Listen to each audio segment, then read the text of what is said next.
Hello everyone, this is Allie, the hairdresser's wife.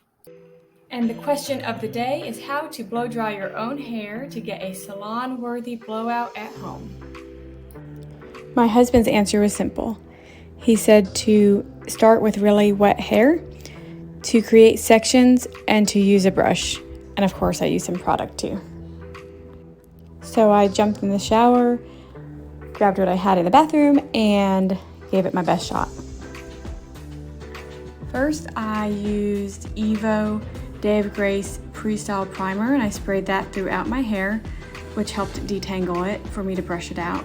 I used my Tangle Teaser, and then once my hair was brushed out, I added Evo Shape Fixin' throughout my hair, and then Living Proof Curl Moisturizing Shine Oil, but that was just on the ends. Once I had all of my product in my hair, and my hair brushed out the way I wanted it, I used a comb to separate my hair into 3 sections. My husband didn't give me a lot of direction as far as the sections go. He just told me to use sections or to section my hair. So I chose to do top, middle, and bottom because it seemed to make sense to me. So I used clips to hold up the top and middle sections. They didn't need to be fancy or anything, I just used what I had. You can even use a hair tie or a scrunchie if you don't have clips. So just keep the top 2 sections in place, and then I started drying the bottom section first.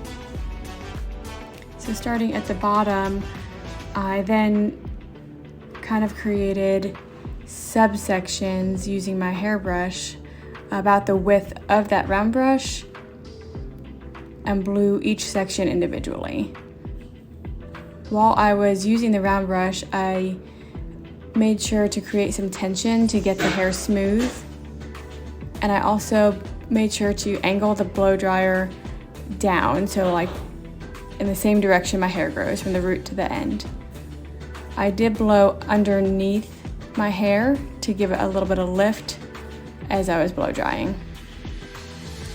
Once I got that bottom section done, I went for the middle section and repeated the same process. Once the bottom 2 sections of my hair were dry and looked pretty smooth, I went for the top. The top section is pretty important because that is what everyone sees pretty much. So I wanted to make sure I got this part right. I used 2, maybe even 3 sections within the top section. So kind of the front, back, and middle of the top section to make sure I got each of the parts of the top of my head smooth.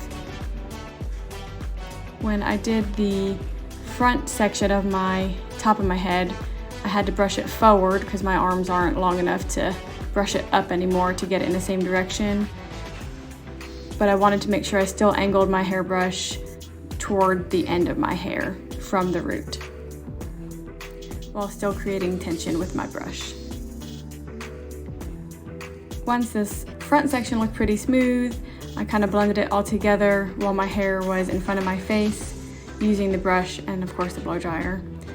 Then once I flipped my head back up, I had to get that back or middle section of the top of my head one more time to make sure it was nice and smooth. So I took my round brush and put that section of hair kind of on top of it, laying my brush right against the top of my head. And from there, I used the blow dryer to smooth it out and also create some volume at the crown of my head. I also want to mention that my husband usually will use different variations of temperature while he blows out my hair. I didn't do that since he didn't mention that in his simple advice to me today. But what he does is kind of wrap a section of hair around the round brush and then blast it with cool air. Once my hair was dry and looking the way I wanted it to, I sprayed Living Proof Full Dry Volume and Texture Spray at the roots to give it some volume. And voila! What do you think?